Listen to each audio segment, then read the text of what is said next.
Welcome. Thank you for taking the space and time to be with us today. My name's Olivia Nathan and I'm one of the co-hosts. Today is about hearing from Emily Aubrey, a disabled disability activist and climate justice advocate. This session will be from her personal experience, and I wish to express my gratitude and thanks to her for this. We brought this to you because we believe that it is a piece in the puzzle of work in fighting and stepping out of systems of oppression, which are infringing on all our freedoms and need tending to in the process of uprooting climate injustice. We believe that ableism is a system that too often has been omitted from the agenda, and that until it is understood and on the agenda, our work on other systems is not wholly tackled. Finally, please take care of yourselves. This is going to contain potentially triggering content. Some of it might be hard to hear. Please stay with it. Make yourself as comfortable as possible, perhaps ensuring you have liquids, food, your back supported, and they are at a temperature that's right for you. If you prefer to be camera off at any point, then do it. So you can turn it off at any time or back on. Feel free to manage this as best it suits you. Looking away from the screen, getting what you need at any point. Indeed, this presentation is for you. We ask you to bear with the process, to open your mind and heart so to connect mentally and emotionally to what we will be sharing in the interests of transformation. I invite you to take what she has to share, as I did, a painful gift from a critical friend. Thank you. Thanks, Olivia. I am Emily Aubrey. I am the speaker currently today. And thank you, Olivia and Ewan, for introducing me and doing that bookend. Now, a little bit about me before we get into the talk is that I am a political activist with over 10 years of experience, and I joined XR because I am very passionate about climate ecological issues from a very young age, and felt disillusioned because no one's actually taking direct action to make it known. Like, you do protest and then you go home.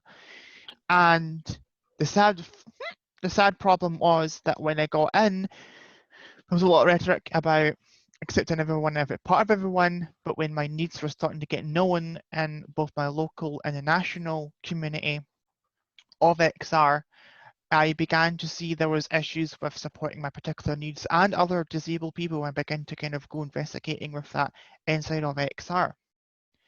So what happened was I began to feel more and more alienated, and my atypical behaviours and things like that were beginning to have issues within different groups.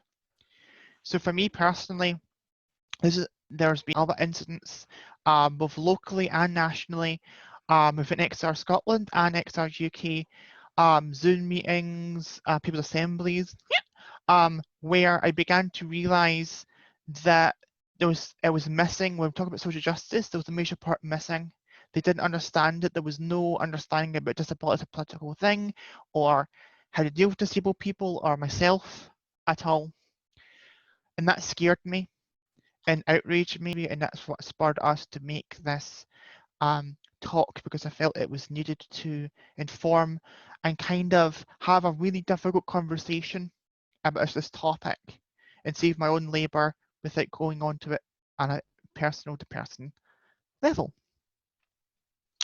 So the aim of today is to really understand what disability means for people like myself and inside the movement, and activists, and understanding the structural oppression, how XR works in past issues and past problems which have been sadly swept under the rug or ignored, or somehow got caught in the system of not being seen as relevant or a one-off or other excuses, and I'll explain that in the second half of other problems as well.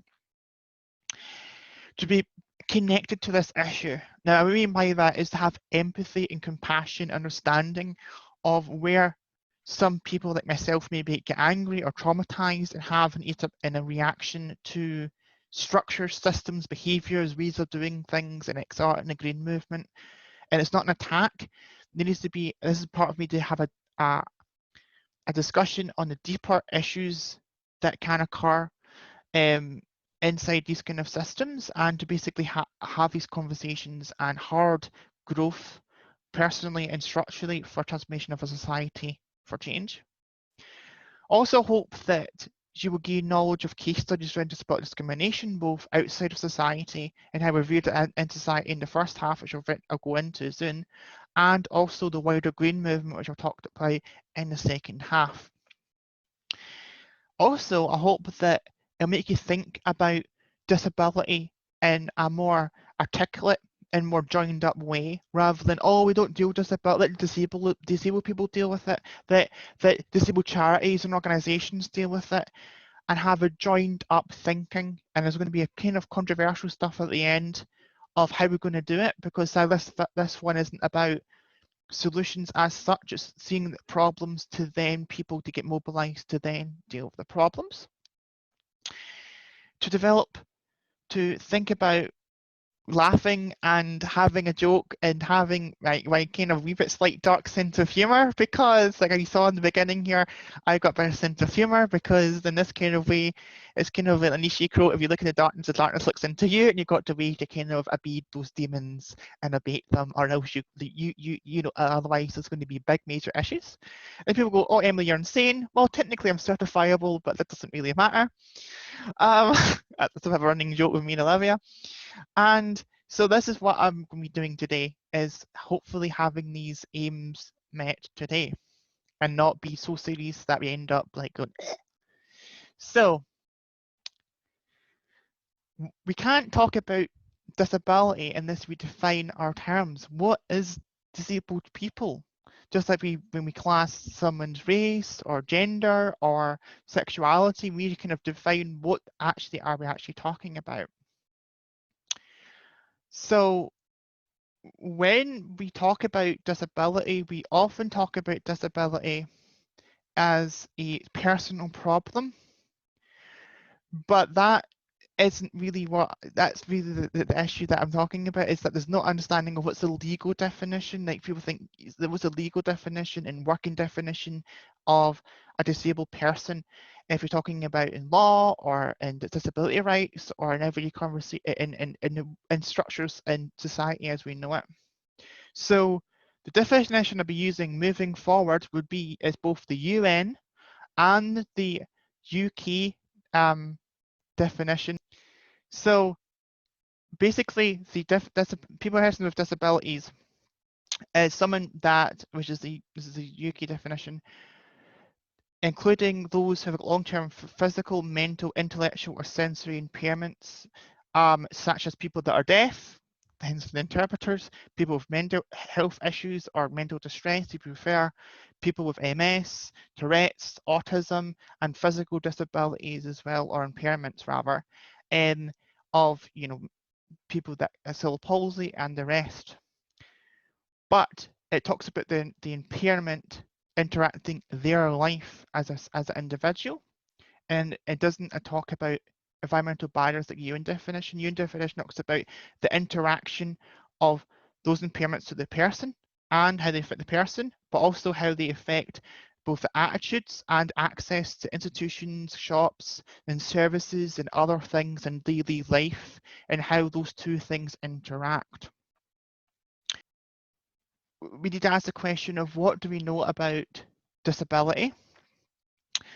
What do you think of when you see me? Now I've given you that definition. What do you think of me as a person when I see that? What concepts, what ideas come to you as a person?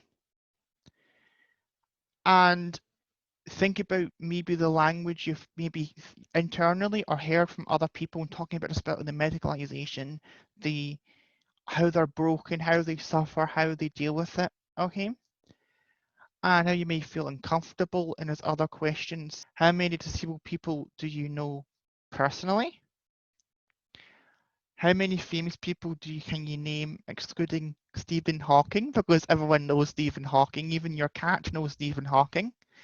How many people are classified as disabled in the UK, and what proportion of them are living in poverty? Which you'll answer at the end of this part. So don't worry about going and Googling and everything. Don't go and Google. Okay, I know what you do on your phone or something. No, I'll answer at the end of this presentation. Now, we've talked a bit about disability and how it's defined and how it is seen. So we're going to talk about the models of disability. Now, not these kind of models, not supermodels, and often we're thinking about like fit people we think, oh, skinny, right? And that's another conversation for another day. We talk about models of frameworks of understanding that we've got here, frameworks of political, economic, cultural, you name it, frames of reference. What that means is it's a way of understanding something, just like a theory is a way of understanding in science, a phenomenon in nature or in space or in the universe. So it's an explanation of why things happen and what those things actually are. And there's going to be four main models I'll be talking about today, which is the eugenics model, which is the beginning of ideas about not just disability, but also everything else that most people fight for here of sexism and racism and everything else. It started to have a solidified cultural and political and ideological framework that was actually working and actually had things in institutions and a momentum in society until the eugenics model. So it's beginning with systemic treatment of disabled people. You get the medical model and what that actually entails in terms of understanding disabled people and how it's the most understood model and pervasive and the dominant narrative, if you want to call it that, of disabled people. The charity model, which is a model not many people think of. It's a model of social category and disempowerment of organizations that basically are supporting the medical model but have a narrative in cultural and moral narrative about disability, which is not by disabled people, but by the non-disabled culture or the culture at large. And lastly, the social model, which is the model made by disabled people for disabled people. And it's a model for activists. It's a model for people that all the social gains that disabled people have had have been under the social model of people fighting back and fighting for rights. And as that model that I'll talk about in the second half of what's actually needed and what the problems actually are. So this is a way where we can actually unpack these models and highlight their inherent inaccuracy and injustice apart from parts of the social model. Now, this is where things get really, really dark. Now, people have heard eugenics here and there, might have a basic understanding of it, but I'm going to go into it today here. So there's going to be talk of like really nasty stuff and medical procedures and stuff like that, just as a heads up. The eugenics model started around about the 1840s or thereabouts, maybe a wee bit later, a wee bit earlier, depending on the scholar you talk to. And the basic core idea and core value system is that undesirable physical and social characteristics, not social, should be bred out of the human race, and that's called eugenics. The eugenics model has language such as, and they were invented actually during this time by these scholars, like eugenics and scientists, normal people, abnormal people, fit, unfit, undeserving, and inferior. Those words were actually in non-common use until right into the mid-19th century. In fact, the word normal and abnormal did not exist until the 1860s. So every time someone says, what is normal? Think to yourself, the eugenicist of propagating that word in the zeitgeist or the spirit, the culture or lexicon and discourse of talking about other people. The eugenics model also had a framework that characterizes disability as we understand it today, or our core traits of what we think of disability today in the narratives in the modern Western world, so it's Europe and America. The base logic theory of eugenics is that people that either fit for capitalism and the current economic social system, or they're unfit and their surplus requirements need to be dealt with in whatever means necessary. And I mean that whatever means necessary. And often to be disregarded as unfit, you need to be seen as genetically inferior. And the theory posits that efforts should be made to decrease all elements of genetic inferiority from the human race until they no longer exist. Now, this is similar to Nazism. Nazism was eugenics, but taken to the nth degree. In fact, the screen on the left is actually from Nazi Germany, right? It's about Reich marks, about how it's basically about all the weight of the working man against the unfit, right? Costing the state 50,000 Reich marks. And on the right, guess where that's from? The London Eugenics Society. Only healthy seed must be sown. Check the seeds of inherited disease and unfitness by eugenics.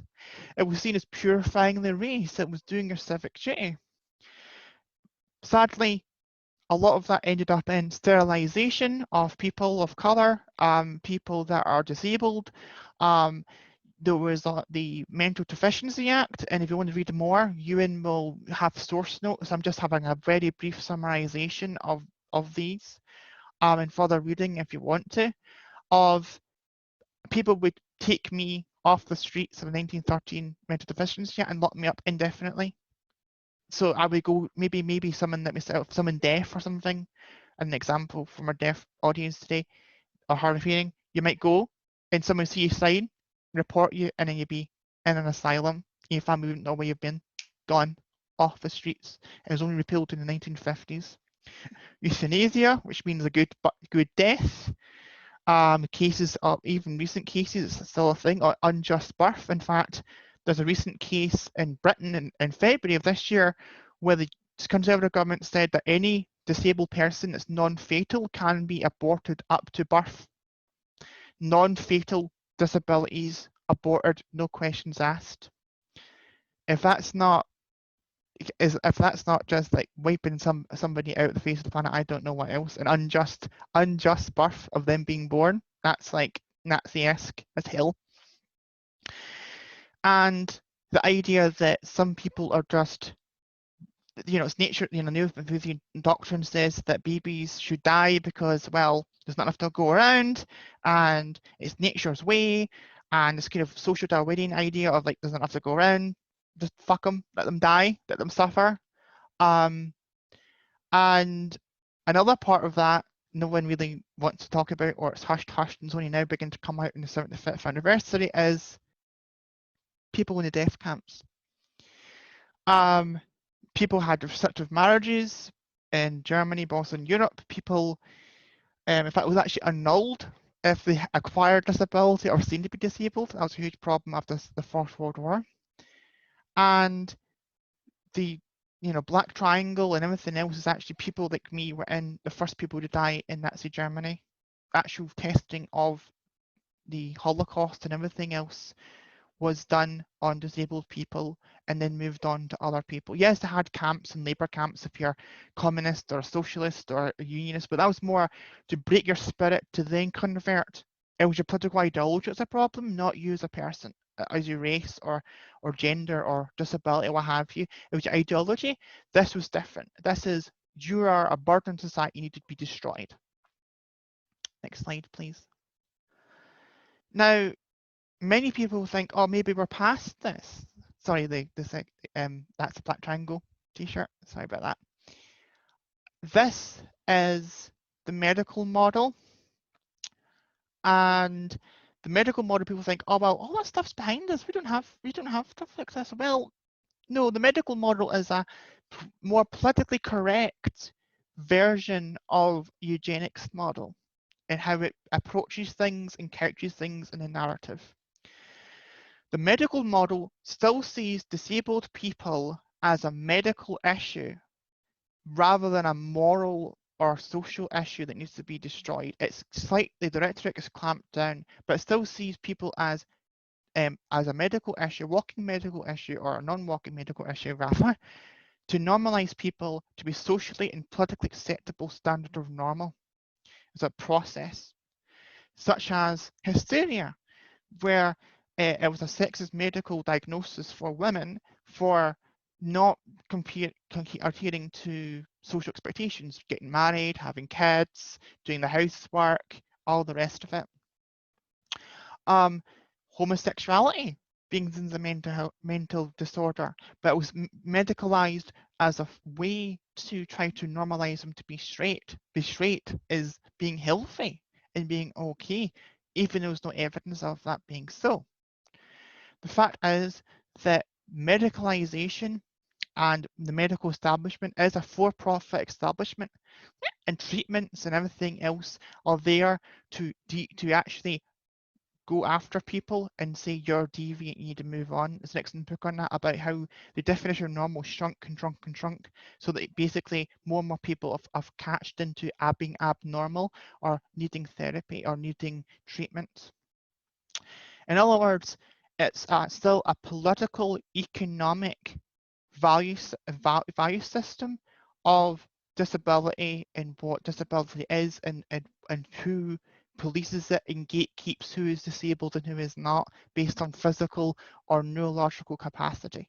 So it's not, as you begin to see, there's no issue, there's a blind spot of absolutely no talking about economics or poverty or lack of nutrition or anything else in this rhetoric. It's very much you're deviant from birth. Now, I'm going to make this very clear. There's a difference between you breaking your ankle or hurting yourself or getting a disease and needing treatment. That's called reparative medicalization. That is repairing you to a state you were before an incident or before getting a disease or condition. But medical normalization is a moral force adding on to that as well. That we will not accept you as you are, you will not get work, you will not go to education unless you change to the system. You get better, you get enough so that people can accept you. That's why disfigurement is seen as disability, because it's unsightly to society and it's not normal, and you need to have plastic surgery to seem normal rather than accepting it. So this is what the medical model is. The charity model, on the other hand, is a model not many people talk about even in disability than I would like in just communities. Charity was the way that people eased their feelings of all those poor disabled people, so they give to charity. In fact, it was until the late 1950s and 60s, only after the Second World War, where disabled veterans are coming in, did they actually make a proper welfare state that catered to disabled people. In fact, the Bedford report didn't even include disabled people, or what we would conclude and seen as disabled people, until after the Second World War, due to protests and things like that. Before that, it was people literally having in chairs, having buckets on their lap and asking for money. That was how you'd survive until the welfare state if you're disabled. But the charity model is more insidious. There's a narrative that we're feeble, we're not empowered, we're broken, that give money to X foundation to find a cure for Y and Z. There's a whole narrative of non-disabled people appropriating disabled people's voices and suffering for power, profit, and their own ends, basically. That doesn't mean that there's some charities that do good things, but the problem is that charities themselves, unless they are run by disabled people for disabled people, they are wrong. It's equivalent to Black Lives Matter or a women's lib organisation being run by men, or every single member of Black Lives Matter being white and rejecting people that are actually black or BME. This is equivalent I have seen in person, have experienced in person and in real life. So when I'm talking about disability, I'm talking about these kind of campaigns. I'm talking about, you'd love to walk away from this poster too. Who is that aimed at? It's not aimed at me. It's not aimed at anyone disabled in this room at the moment. It is aimed for non-disabled people to feel sorry and to appease the suffering and everything else that they think that disabled person's going through, or the poor soul. It's for guilt appeasement. It is not for people like me. It's for non-disabled people. And I don't want to rattle on too much on that point. Now, the social model is where we begin to actually really understand and really begin to have a grasp of having a social, political, and economic component added in. Up to this point, it is an individualistic, you're the problem, you're disabled, you're fucked up, all the rest of it. It is your problem, and we've got to deal with you. Society, the only time society comes in is we've got to deal with you. People in the 60s and 70s going, you know what? No, we're not going to deal with that. We're not going to accept that. And they came together and made the social model of disability. The social model is a political tool to explain why people are actually disabled. As you can see here, social barriers such as the environment, such as steps, such as things in the environment that you can't really get past. In fact, dropped curbs were actually done for disabled people. So everything we see drop curbs, think of a disabled person. Inaccessible, buildings not being built right, services not being catered to people, language barriers such as sign language, not being not understanding English natively, communication as well ties into that. There's social attitudes, there's prejudice, stereotyping, discrimination in the workplace, etc. There's organizations like XR and the Green Movement that have there's social barriers there, there's political barriers, structural barriers, we'll touch on in the second part. There's inflexible ways of doing things. There's procedures and practices. And what that means is, for example, before COVID, if someone like myself said, I can't go into school or college or anything like that, they would say, no, we can't do remote learning because X, Y, and Z reason. Now everyone can do it. So it becomes an issue of people not dealing with it. On the bottom hand side here, hopefully you can see it. Sorry, I know for time it's like Olivia. Her impairment is a problem. They should cure her or give her prosthetics versus the stairs. Other problem, you should build a ramp, which is a social model. But also the social model posits that if you have a temporary injury or temporary impairment, your life is also better. If you have to say use crutches, or like I have occasionally, or just injuries, or someone needs a wheelchair, having these accessibility things becomes a quality of life. What's the point of doctors saying to you, well, you're going to get better in 8 months, 10 months, a year? 2 years to be able to walk, when you can't go to the cinema, you can't go to the shops, you can't meet up friends, you can't go on public transport, you're stuck in your house and you can't leave the house. What's the point? What's the point of that prognosis? All it is a prison sentence. And that's the point of the social model is positioning, is that it also helps people that even have a temporary injury that are recovering. And people don't often think about that. And this is a model we'll be doing moving forward. That understanding is going to be everything when we move forward with this talk. Next slide. Now, another question we need to ask ourselves is, what actually is disableism/ableism? Often it's thrown about as a new buzzword to add to people's lexicons or vocabulary, but very people actually have a deep political understanding of what that actually means. Just like they do if they have talked about sexism, or recently with racism, Black Lives Matter, and people getting a deep understanding of what racism actually is and entails. We have a bit of a moment to pause and ask, what does it actually look like and what does it actually entail? On the left-hand side, we've got a quote from Amy Switzer that says, intelligence used as a way to justify our right to accessibility and our value as people is an ableist concept. What that means is that your worth cannot be based on how intelligent or articulate you can be. And therefore, people saying, oh, you're stupid, I'm not stupid. People say those phrases to deflect that disableist, ableist kind of stigma that put people on as a slur or a way to attack people. Oh, you're being stupid, or you're stupid.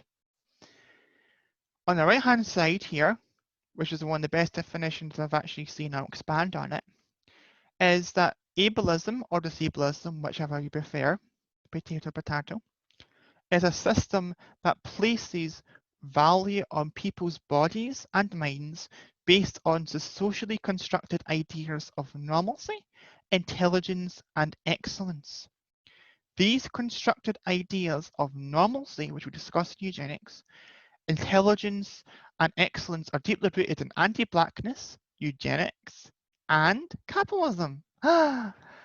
This form of systemic oppression leads to people and society determining who is valuable and worthy based on appearance and or their ability to satisfy productive desires of produce, excel, and behave.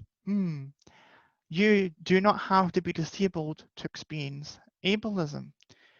What that means is that it's structural, it's a value system, it's a political system, it's an economic system, and then makes behavior of this, of normalcy we just discussed, but also, like I said here, of behavior and seen to be make people comfortable or uncomfortable.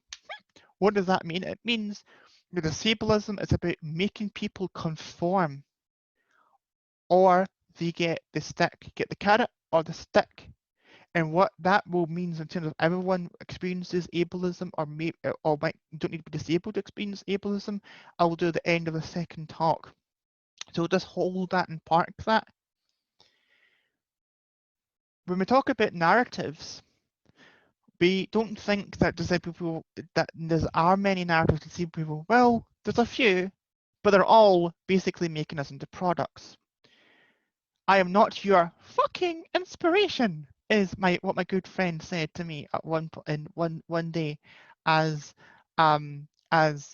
we were having a time where we're talking about, people randomly walking up to her because she's in a wheelchair saying, oh my god, that's an inspiration. And she turned around and says, I'm not your fucking inspiration. I'm just trying to go through this automatic door. The fact is that there's a narrative that disabled people are used as a crutch, as a way to be used emotionally and culturally, both in memes on Facebook and Twitter and all the rest of it, to say to non-disabled people, oh look, if those disabled people can do it, what's your excuse? It's a way to poke, prod, and shame non-disabled people by using disabled people's struggles, inverted commas, as a way to really get at them. The fact is that this is what I call disableism or ableism through the back door. I mean, imagine having this quote said at you, which I have in person, something similar to this. Never ignore somebody with a disability. Never know or don't realise how much they can inspire you. How condescending and infantilizing is that? Your excuse is invalid. Oh, really? Oh, really, sunshine? And my personal favourite, which has been said to my face multiple times with a smile that you want to slap off their face, the only disability in life is a bad attitude. Oh, really? Okay, tell that to my friend in a wheelchair that can't get into a job they wanted because it's just full of stairs, and then come back to me. This is not a Cinderella. This is not, we're going to go, oh, and then they magically turn into a ramp. Okay, positive thinking is not going to remove that barrier. I'm also very quickly make some point that what all this is here, very quickly, is inspiration porn. Past slide. Sorry. You've been too emphatic clicking. That disabled people are commodified as petty objects, and for non-disabled people's emotions, very similar to the charities, what they do, that's where you get that in the media and the narratives. The fact is, what you've got is a super crip, which was that little boy they saw there of, oh, well, if they can do it, you can do it. and look at them, go them. They're going to the I like to call it the people call it the Special Olympics. I like to call it the horse and pony show. And this is the problem, where disabled people are dehumanized and they're seen as these people that are basically like a horrible life and only exceptions can break through, and only and there's resources for inspiration. That's your relationship from a non-disabled person to a disabled person, is inspiring you with that inspiration to persist and not kill themselves or to give up or what have you, rather than seeing them as whole human beings. It, so, do you think I'm inspirational for doing this talk, or are you inspirational because I'm disabled doing that talk? And people don't understand the line between the two. Some people don't understand the line and have to explain that to them in person. So, yeah, hopefully I've made that point very carefully. On the slide in front of you is narratives as a scare tactic, which is actually quite funny. On the left-hand side is a little bit of a story to that one, where me and my disability charities run by disabled people were having a talk about schooling and a whole bunch of different things. And a friend was doing a roll-up before lunch, right? He was going out to have a smoke. And she was sharing it with a friend. And I thought, well, what the hell is that?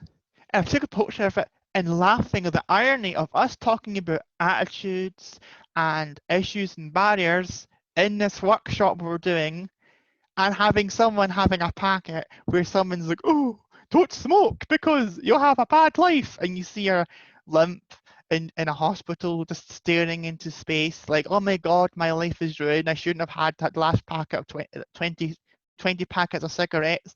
Like, my life is ruined. When would that fly if it was, oh, don't drink alcohol or make you gay, right? Or martinis, or don't do X and Y, like any other oppression is like, oh, be careful, it'll make you black if you listen to rap music, right? Like, we'd laugh at it, but all of a sudden we see, I see this and see it.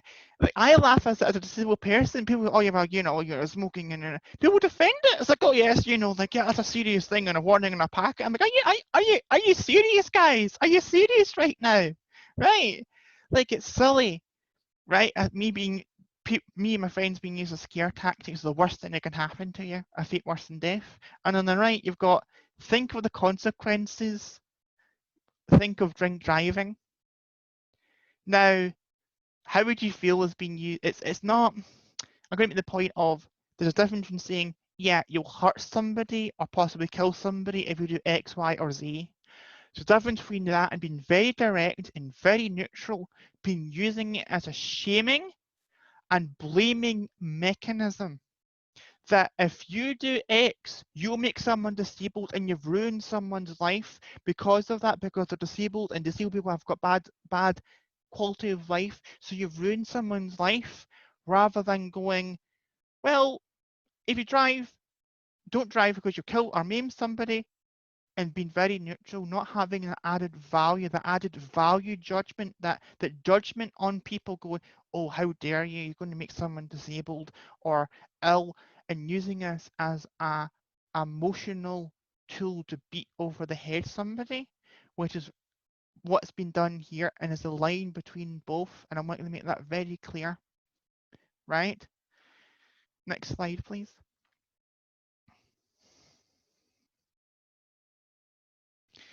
Now, this is something that a lot of people kind of ignore. So, oh, I don't read those newspapers. I ignore things on the front page.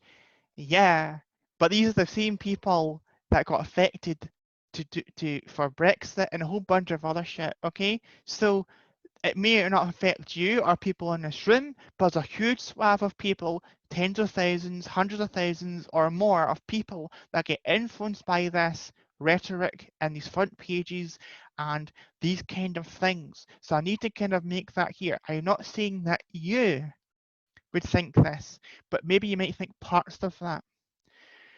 For example, the Daily Mail saying 75% are faking, which is false. Even the DWP said it's false.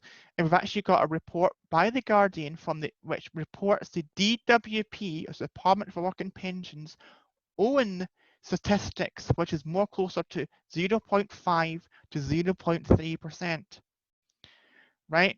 And this is a targeting, same with benefit thieves and everything else. But the rhetoric is a thin red line between that and the one on the right of Nazi Germany saying that we're a cost to the state, we're a cost to society, that people like us shouldn't exist, we should just be eliminated, which is eugenics. And it can very quickly flip from there's too many people in sickness benefits, too many people claiming this and that, and the next thing, off. And it has been used. And then of course, for me, we've got a Rees-Mogg meme. You know, we cannot have people simply loafing about, doing nothing, expecting the state to finance their lifestyles. Now, he was talking about benefit claimants, but Mr. Rees-Mogg, you're sitting there half dozing in Parliament. I don't know if you're being ironic or you kind of takes one to know one. It takes to know one, these people that are benefiting off the state or not. But I don't know. I think I'm quite productive of getting state support and benefits and doing stuff like this and going out and about and seeing my girlfriend. I don't know. Versus you getting £300 a day. But the narrative is that I am useless because I'm disabled or I need state support and he's not because he is an MP. And this is a whole narrative of we're a money thief. It dehumanizes people. It makes people there's been cases of people having witch hunts and shouting, you're a benefit thief, you're this and that in the street, and I've had it myself. Or you're on benefits, this kind of stealing from people for existing, from being disabled and claiming benefits. And I want to make this point because people still go, oh yeah, but people that cheat. I was like, why? It doesn't affect your life. Why should you care? Why should you care? Why are you not caring about Amazon not paying its bill or anything else? This is the kind of moral outrage which is targeted at disabled people, and I'll explain later on as we further this part of the talk. Now, with all things considered, with all the nastiness and all the stuff of eugenics and over-medicalization and everything else, it's like, must be a bleak picture out there. But no, us disabled people, and many people can attest that in the chat and in the meeting right now, we're tough bastards or bitches, whatever you prefer. And we're like, no, we're not going to stand for this. And sadly, no one else stands with us when we see this or do see things. And therefore, we've got to advocate for ourselves and also then get seen as invisible. The fact is, we've sadly in the UK and much of the Western world, there's less true representation of disabled people playing disabled roles in everyday media than Black people in the 1970s. Only seen as inspiration to abled people, the story, the medicalization of their story, and pity and contempt. Contempt for their existence and pity that they have to be that way. So people go, you know what, bugger it, because sadly, few social justice groups take disabilities as seriously as our oppressions, and there's a reason for that, which I'll go into later on. But there's a theory I've got in a study in own personal experience of why certain groups disassociate or are scared to talk about disability or integrate that into their workings. And that may sound a controversial thing to say or a ballsy thing to say, but I can back it up, sadly. And the fact that we're invisible, we are ignored, and we are not seen as worthy of attention, as a footnote. So major things that affect our lives, our stories that are not medicalized, or someone can profit from it for whatever reason, nah, we don't care.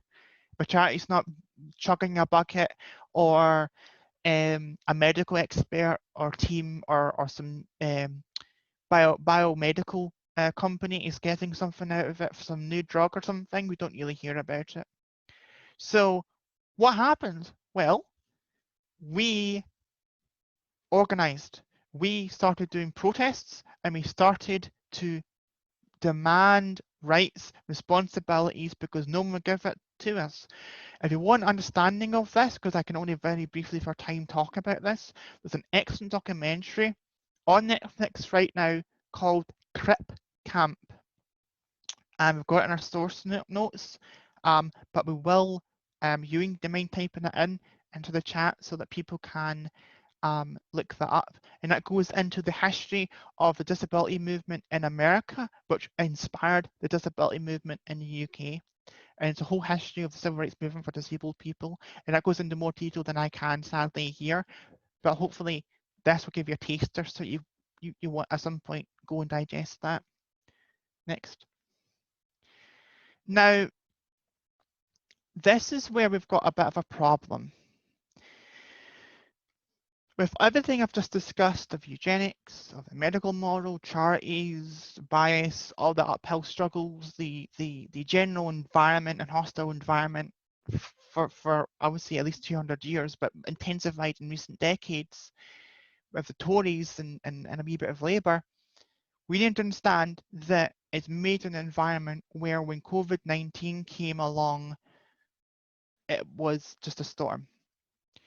The fact that, and these are like statistics, of course, I've talked about earlier, but there's a certain narrative that was weaved through COVID of they're expendable, their expected losses.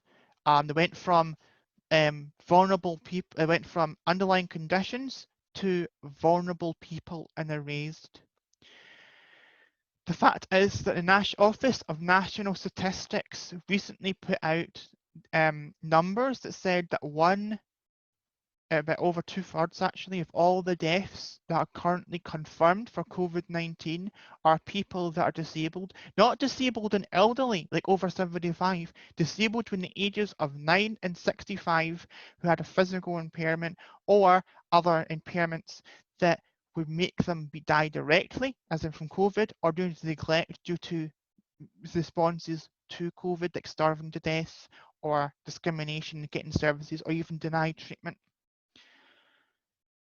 And what scares me is it's not been in the media of that death. It's been seen as, well, it's to be expected when a disease goes through. And this is the conversation that I feel is a problem, because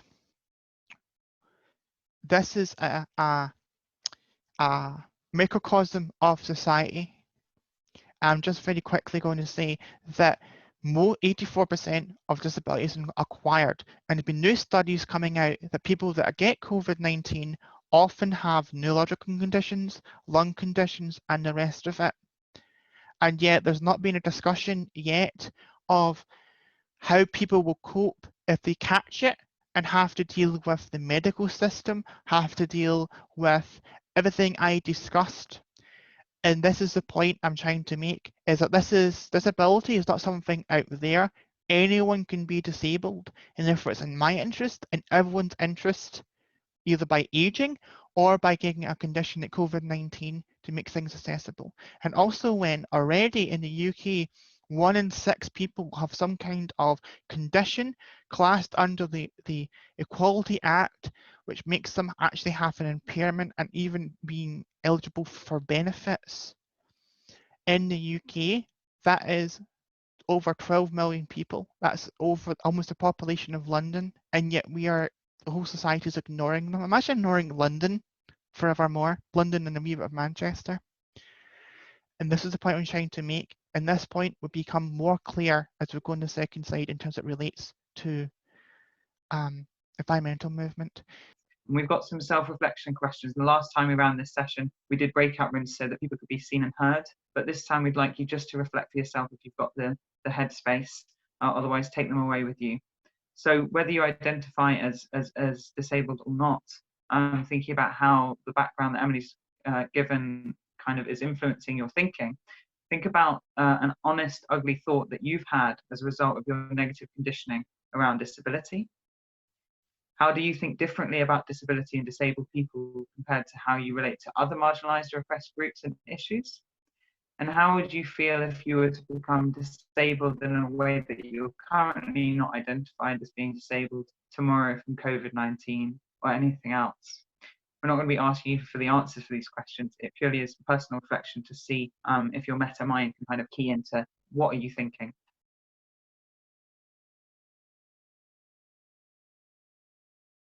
So we're going into the second half. Now this is what we're talking about here, is going from disability history and politics and basic understanding, a basic framework or foundation, to then shining with that prism and that understanding into the environmental and climate movement and of XR, and also the wider environmental movement as a whole as well. So as we move forward, we will discuss why, basically why it's called disability blind spot. I'll kind of explain why, and why issues with the green movement and issues with the climate activism of ignoring this particular group. And also we need to hatch in so that we have got an understanding of where the problems are, so that in the future talks and things like that, we can then begin to have a discussion on possible solutions in working on those problems. We cannot deal with a problem if we don't deal with a problem, we don't know what the problems are, and this is the intricacies of it and the depth of that particular problem and what that problem actually entails, a proper analysis of that problem. So next slide, please. Getting stuck into the into the beginning of this talk, of talking about the narratives that is often given in the environmental and green movements as a whole when disability is brought up around natural disasters. Now, on the left-hand side, this is an article which we've got in the source notes if you want to read the whole article from Vogue, which is an excellent article. Disabled people cannot be seen as expected losses in the climate and ecological collapse, and I emphasis on, I put on that. Now, the problem we've got with this is that people reject that as, oh, well, you're not expected losses, but there is that in private circles. For example, when this woman talked to her colleague about it, there was a quote in the article where she's talking about natural disasters affecting disabled people, for example. So as meanwhile, talking about climate destruction and everything else, and she went into detail about it, and after discussion about it in natural disasters, a colleague of mine threw up his hands and said, "It's terrible," he told me, "but what can you do? Some people aren't going to make it." Once I got over my outrage, I realised my colleague had unwittingly named the core problem facing those of us organising for climate justice, the assumption that some folks aren't cut out to survive. But that's when you do bring it up. What did she bring up? What thing did you bring up? Well, the fact that 155,000 people in Katrina got killed and that were disabled and impaired.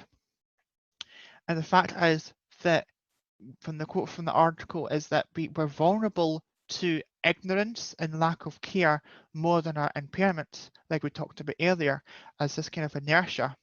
But meanwhile, recent media accounts have laid bare the risks, stories of New Yorkers who were trapped in high-rise buildings for days after Hurricane Sandy, nursing home residents in Florida who died from extreme heat after the institution failed to evacuate in advance of Hurricane Irma, and to disaster warnings that are inaccessible to deaf communities. Such stories call the attention to ways in which deaf and disabled people are especially vulnerable to climate disruption, and I'd even add vulnerable to ignorance, and or even go far to say even outright bigotry and acceptance of them being expected losses when these crises arise. But vulnerability is a dangerous business. So for me personally, and we talk about Hurricane Katrina, and I'm going to talk about it here a bit more, were people that were visually and physically impairments and learning difficulties. Half of the deaths in Hurricane Katrina were people over the age of 75, and most of them were people who had disabilities or health conditions. And yet, I stumbled upon this only 3 weeks ago. I stumbled upon this. So even someone as well adverse as me stumbled upon a Forbes article talking about this. So there's a bit of a problem here of ignorance and things not getting into the zeitgeist about these particular problems. But it sadly doesn't end there. Next slide, please. Sadly, even when it's not an op-ed or it's not an opinion piece, when it is the UN climate resolution for and environmental climate program, when they have assembly and talk about this and have a report about disabled people that roughly this time last year, yet there is silence. I've looked for Greenpeace and others. There was not really that much coverage. Only people, from what I can see, covering it in detail, not in a footnote or something that get passed on, and if you blink, you'll miss it moment kind of thing, was things such as civil rights movements, ones about rights or disability. Everything else was, if it mentioned it, it'd be a little link or a sentence if it was there at all.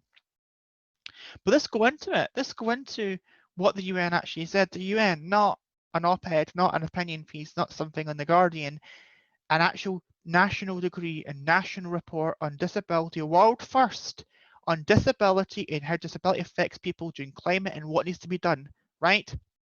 And yet, how come a disabled person in the west coast of Scotland doing a talk today is the way in which you are learning about this?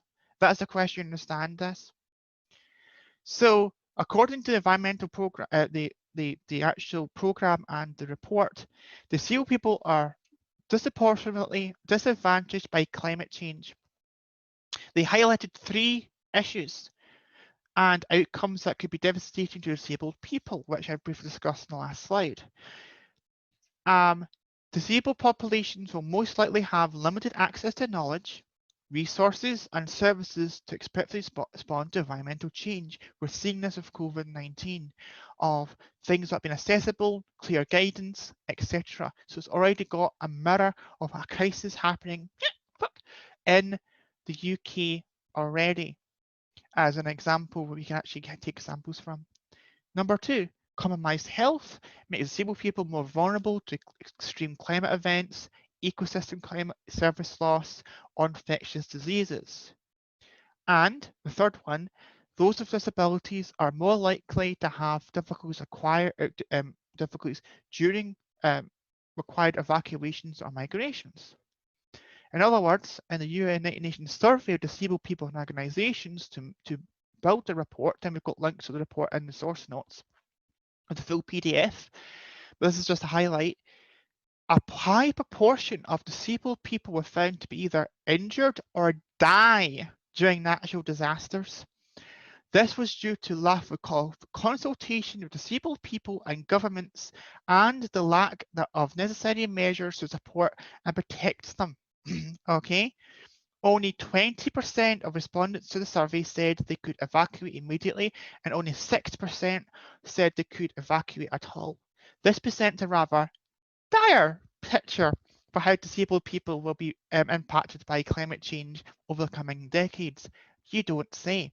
In fact, ironically, this morning, before preparing the talk, I got an email from a disability rights group talking about them actually having making a coalition to go to the United Nations and to the European Union to actually have funding and a whole bunch of other resources given to disabled people during environmental crises and other crises, as they're not be given funding or resources to deal with the problems for disabled people.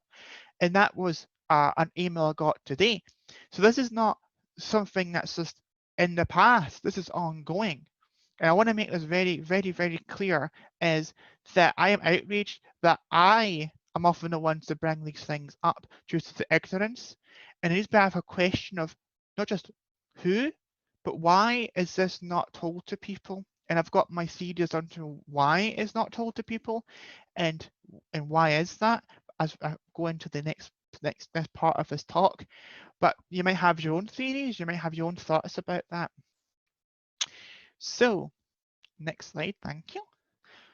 What do you mean by that, Emily, of people, disabled people being eliminated from the conversation? Well, they're being erased from the conversation and the narrative about who is affected and how they're affected by climate and ecological collapse. When you've got something like "this is not a drill," there's no mention, I have went through it for pen to find it, there's no mention explicitly or even implicitly of disabled people. The whole chapter about addiction, what to do, the whole chapter about LGBT people, and the whole chapter about race, and yet there's not even a mention or even a syntax to talk about disability at all. And in fact, when I mention this, they're shocked, saying, "Oh, it's in there," and I say, "No, it's not." What does that deal? What happens? Well, what happens is that it's omission by silence. So what's happened is that it's not in the narrative of who's affected and why they're affected. And I got outraged reading it, thinking, wait a minute, Katrina, all the stuff in California, they've got me and you and made a whole bunch of notes on this, of recent natural disaster of people dying and suffering, and that report from the UN, and yet we did not make it into the consciousness and into the awareness of the people that made this book, and often newsletters and others in the wider green movement as well. And there are exceptions, and there are groups that do that, but they're few and far between, and I applaud their efforts to be people shouting in the darkness and shouting into the void.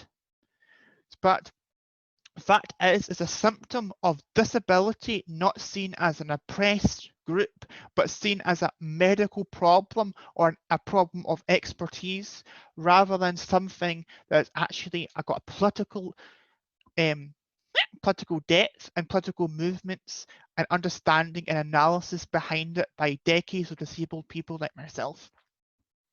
While the LGBT, race, gender, and class is mentioned, and there's also understanding of them as a political and a political movement, and got an understanding of the politics of those groups, disabled people are not.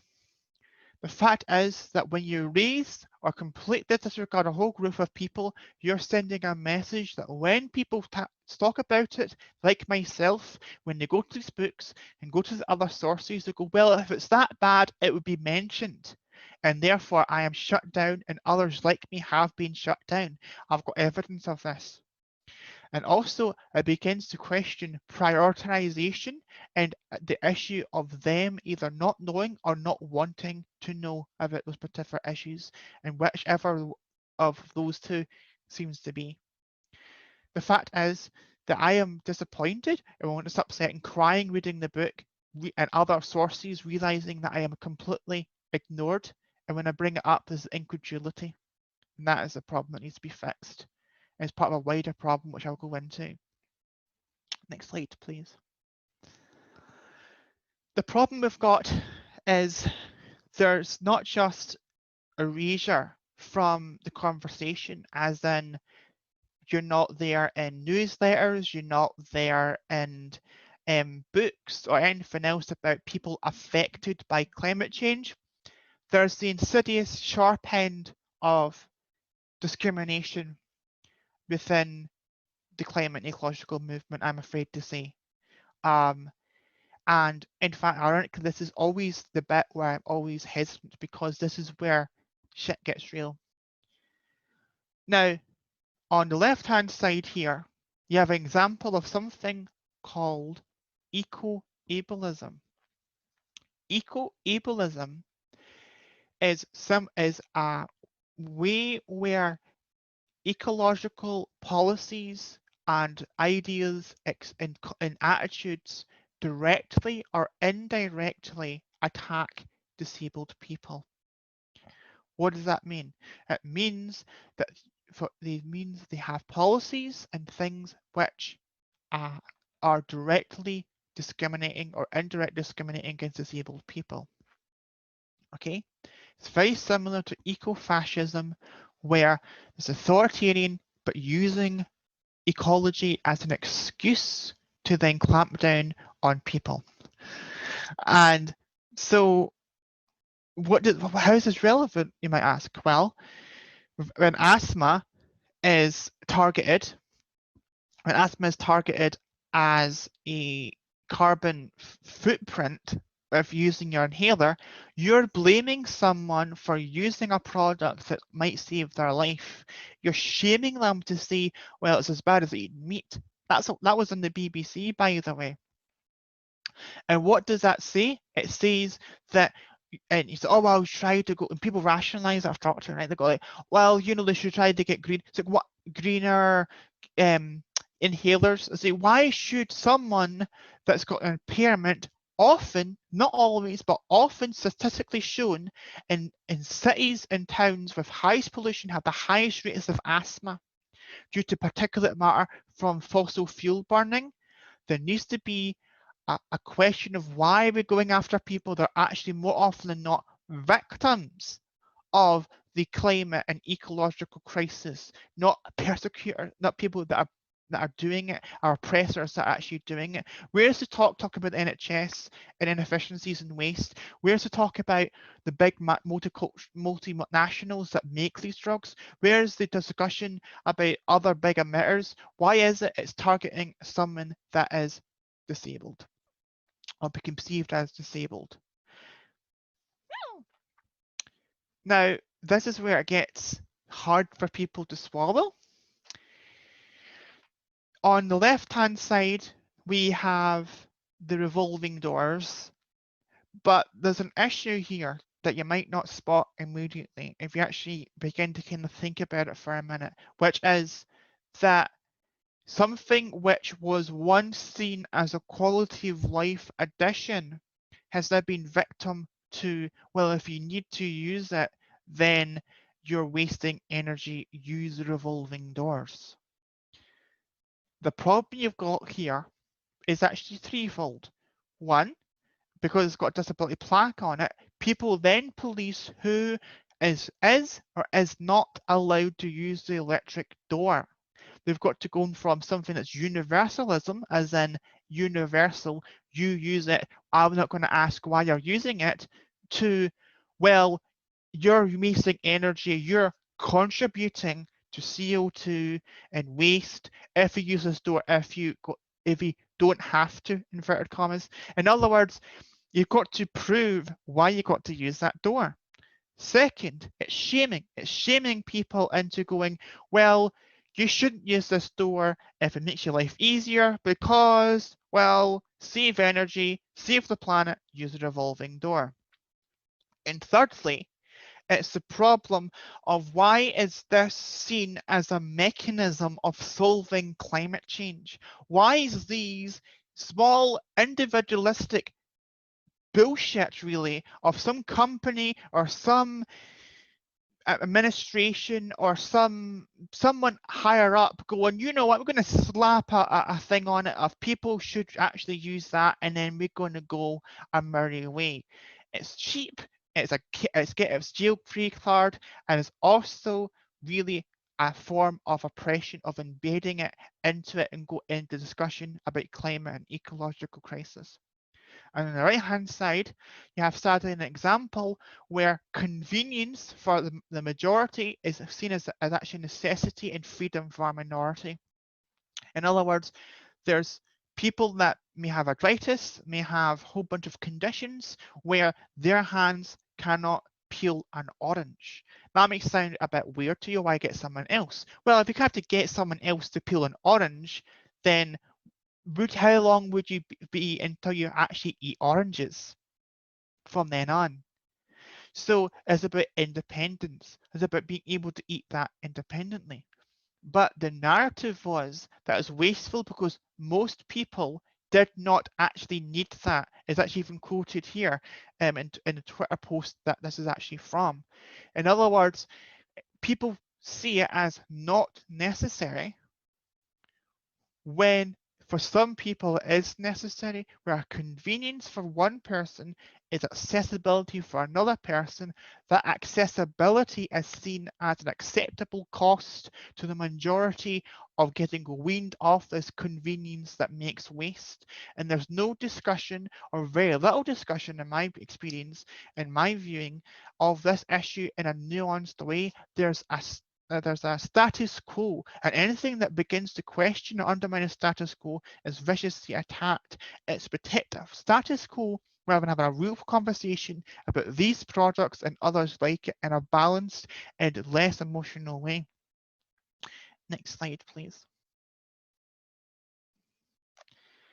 Now, this may seem an odd thing to talk about doing a conversation about disability, but it is. The fact is, I'm going to be devil advocate and say paper straws are shit.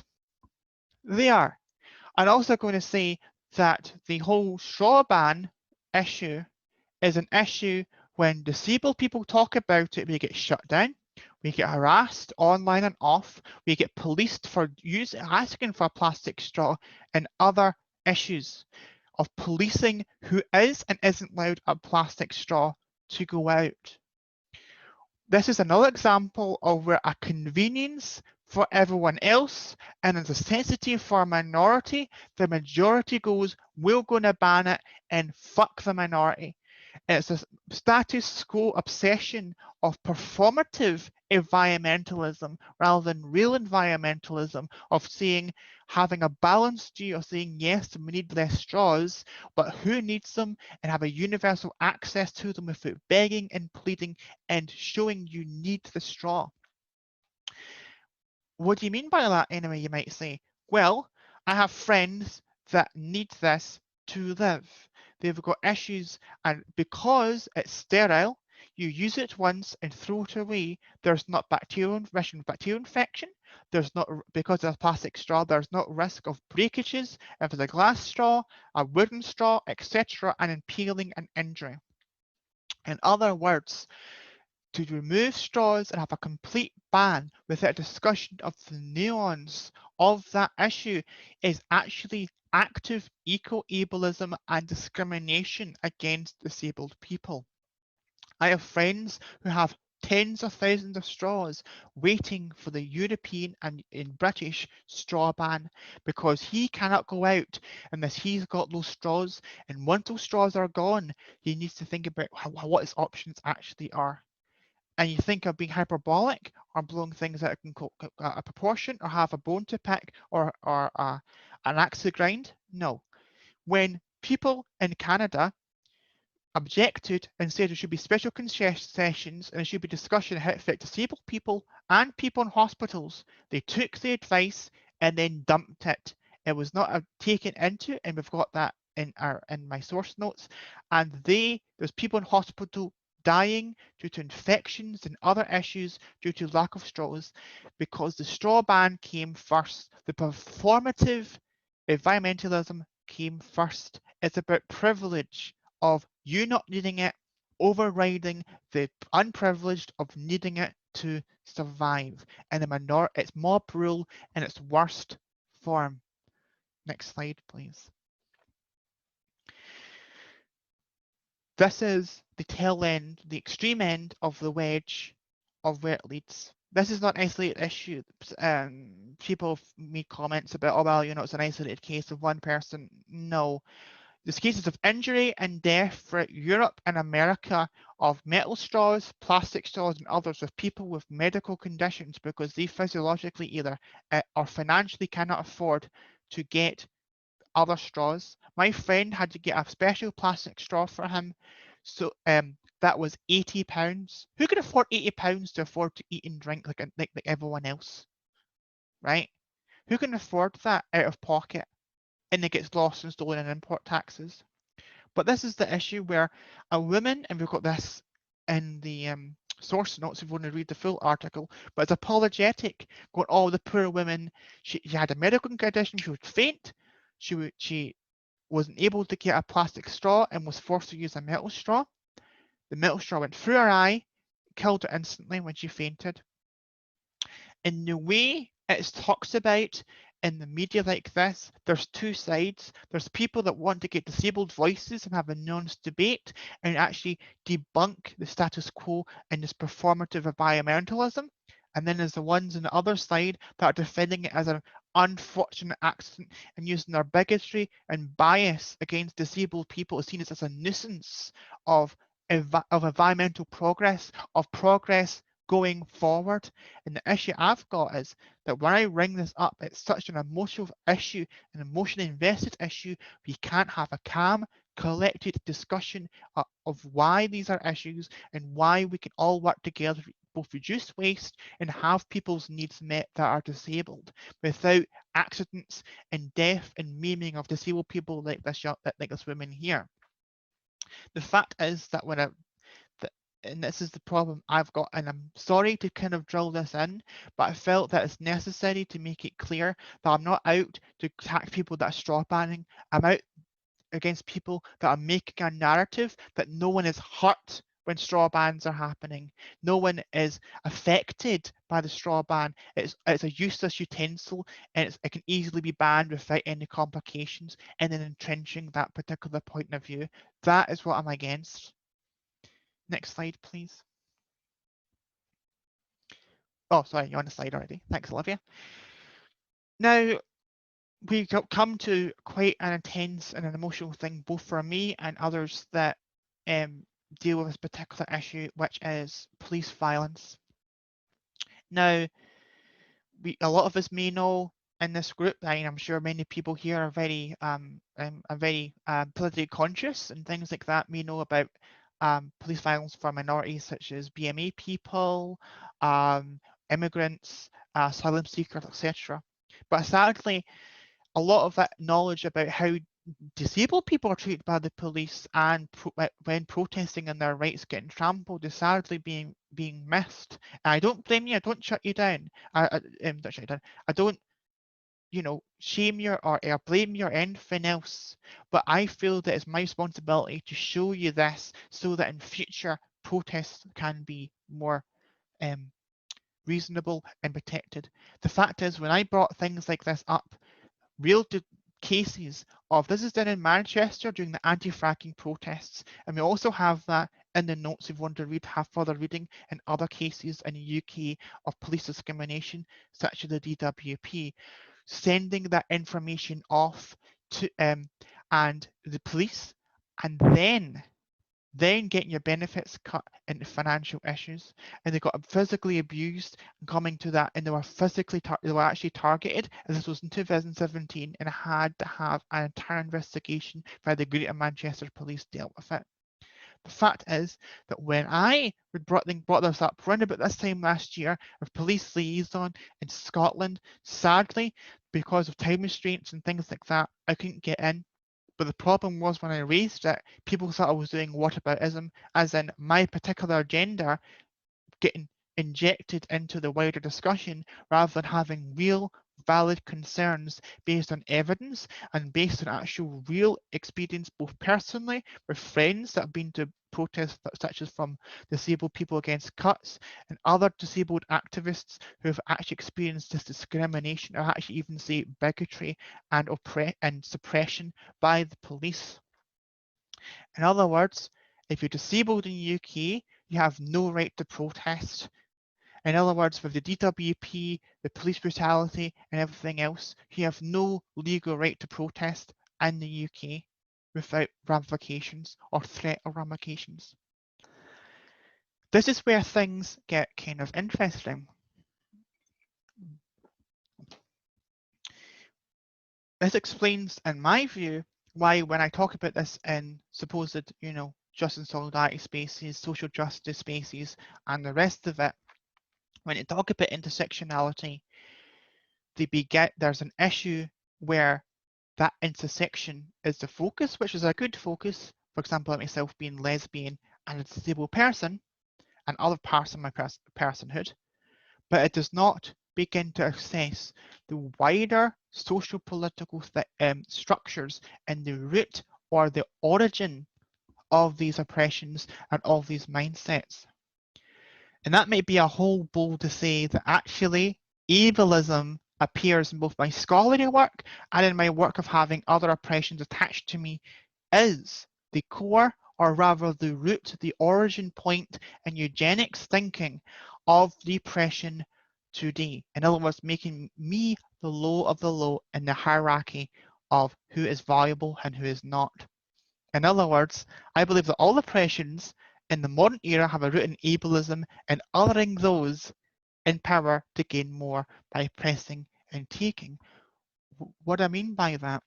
Well, part of this is fed by an article I read called about embedded ableism, called that basically rolling lines paraphrasing, saying that ableism is part of every oppression, and also a book called Disability and Politics and Theory, in the last two chapters. It appears that the environmental movement, when they talk about people of gender or they talk about race, they talk about it as a siloed problem. Even when those who talk about intersectionality, many sadly still have a surface association or surface understanding of those problems. The fact of the matter is that disability has a whole bunch of things attached to it, such as the medical model and eugenics. In other words, anything biological, biomedical in nature in reference to discriminating and being bigoted against another minority is ableism. You're not able to do X and Y because you're a woman and because of this biological reason which disables you. In other words, that there's a problem of people not understanding this particular problem of when it's biomedical is a problem, such as I talked about homosexuality, but no one actually asks why was it actually seen as a medical problem? It's an elite issue. And also I forgot to mention what is an embedded oppression. Well, is when one ideology or one particular value system or framework is embedded as a core component or one of the core components of another, such as sexism being a part of homophobia. The fact of the matter is that when we talk about disability, there's many case studies where I can see where the same rhetoric, in fact, even the same tools are used to oppress my brothers and sisters in, for example, the BME community. This is an excellent book, sadly I could only get it in Kindle. The hard copies were sold out everywhere. It's called The Protest Psychosis, How Schizophrenia Became a Black Disease. Fascinating. In other words, in the 1950s and 60s, when the Black radical movement and everything else was beginning to happen, the political establishment fashioned and chose who was therefore seen as abnormal again. And they chose people in the Black Panthers and others to see they've got schizophrenia, but only a Black person with schizophrenia who is delusional, hallucinating, having conspiracy theories about people that are white oppressing them and going after them, and having this vast conspiracy of white power and white privilege and white supremacy, and other mechanisms and rhetoric that they would have used against them. And many were institutionalized even right into the 70s and 80s until they were actually released and de-diagnosed or seen as falsely diagnosed, falsely, yes, thanks for that technical term, this admission, diagnosed as having schizophrenia. That's an example of ableism and mental illness being used as a tool of oppression in another group, of being seen as disabled again. There's also an issue of different oppressions being seen as separate, where one wants to run away and under the yoke of being seen as mentally ill or disabled, like the LGBT community, the Black community I just mentioned, and others, and even women feminists saying that we are not fragile, we are not this and that, as actually trying to debunk the medical explanation of why women are inferior, rather than asking why are they actually medicalized and that political tool used against them. For example, IQ tests against Black people. No one talks about the fact that was first used on disabled people to see whether or not they'd be either euthanized or sterilised, and then used on Black people after slavery was ended to actually see who was useful from the plantations and who was useful in the technical work. In other words, we need to understand that there's a core thread that runs through all of this, which is at one point in time, all these oppressions were under one umbrella, and everyone else has made a conscious or even subconscious effort to disassociate from disability in order to gain privilege, not accessibility and not equality, but rather to end the shame and stigma for one group at expense of disabled people getting further and further stigmatized, abused, and neglected by the wider movement, and in fact not even willing to go on marches of disabled people due to fear and due to that stigma. And that's the case for many people today. I'm rather going to try to wrap this up, that I hope that obviously that last couple of slides I could do a talk in of it myself on that. It's a very deep and rich vein to go into, but sadly I can't go into that due to the time slotted. I'm going to touch on that, and hopefully it begins to understand that for me personally, we need to have a radical view of disability as a major component of these value systems, where when someone says you're mad for doing something seen as abnormal against a norm, they are putting you back into a box. If you're queer, if you're Black, if you're in a different country, all of that, it's a normalizing thing for capitalism. In fact, it's normal itself we need to actually go after.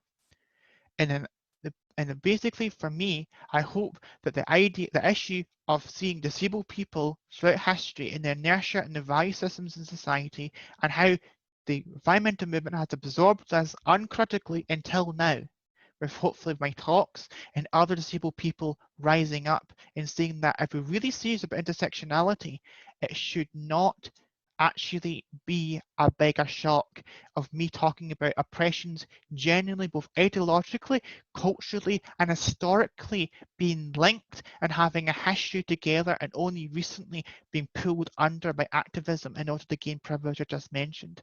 In other words, we're all in it together. I want solidarity. I want friends and colleagues who are in BME when I'm doing a protest or rally against benefit issues, or of DPAC or other or my other disability activist stuff, to say, Emily, I'm going to join you, and for me to feel safe due to my Tourette's neurological shit, to people to go, you know what, we don't care if you accidentally see a cuss word at us or something like that that may trigger us.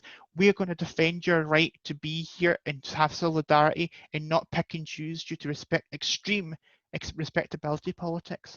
And that's what I want to see in XR, of no one left behind, or even in the environmental movement, no one left behind, no special treatment of one group for another for political purposes or because it suits people, like doing tweets because Black Lives Matter is hot at the moment, but genuine solidarity of everyone and every part of everyone in the movement and in the wider environmental movement. Until that happens, I will continue to be oppressed, and others will be conditionally accepted until they're no longer politically expedient in the environmental movement. And that's a precarity I do not want from our brothers and sisters out there. So hopefully, I'm wrapping up. Hopefully, there's some things you'd like to you've thought on, and some things that resonated, and hopefully in the next coming days it will percolate and you will think on it and absorb more and understand more with the sources, and getting into the nitty-gritty of a lot of sources I picked from to make this talk.